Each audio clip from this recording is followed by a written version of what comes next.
campaigns, no, wherein if you are active users, you can get Bloom drops just like dogs recently. I guess so today pag-uusapan lang natin itong si Bloom. Isa ito sa promising project dito kay Telegram in my own opinion. So pag-uusapan din natin dito yung potential airdrop niya. As of now, andito yung user interface na kahit yung cellphone yung gamit nyo, you can access dito guys, no. So other features dito, mga developments nila, upcoming features nila which is the meme pad. Discuss natin yan dito sa video natin today. Pero before tayo dito magsimula, kung hindi nyo pa na-like itong video na ito, please like this video first, subscribe yung YouTube channel natin, turn all the bell icon para ma-notify kayo dito sa mga updates natin na ginagawa sa ating YouTube channel guys, no. Recently, meron tayong mga shinare dito na airdrops, no. And nagkaroon na ito ng listing kagaya ni Natcoin, ni Dogs, and potentially itong si Bloom. Isa sa tinitingnan ko na malaki yung probability na magkakaroon ng airdrop dito. Again, it's only a probability guys as per checking dito sa platform sa project na ito. Experienced teams na din yung mga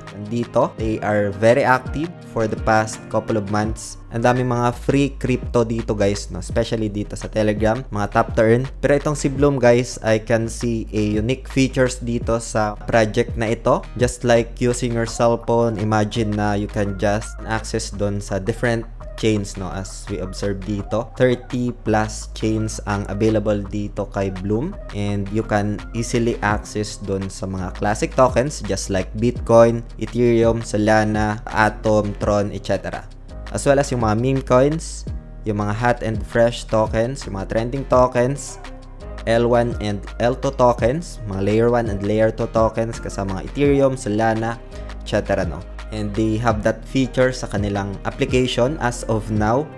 Yung isa sa mga inaabangan ko rin dito is yung meme pad, no. Just like Launchpad, but it's permissionless, no filterization. Anyone can launch their projects or tokens. Meron din sila ditong mga nilabas na campaigns, no, wherein if you are active users, you can get Bloom drops just like Dogs recently for those who active playing their mini app right now. So gamit yung cellphone ninyo, you can access itong si Bloom, no. So yung official link naman na ito, lalagay ko sa description ng video na ito para mapuntahan nyo.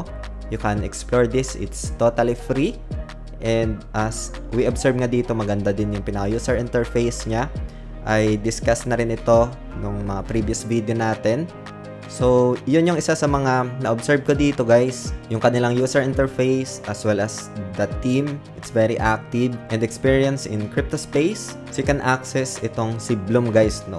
And we'll see the potential airdrop, other updates dito. I'll keep you posted na lang sa ating YouTube channel about this project guys, no. So, yun lang for today. Hope this video helps.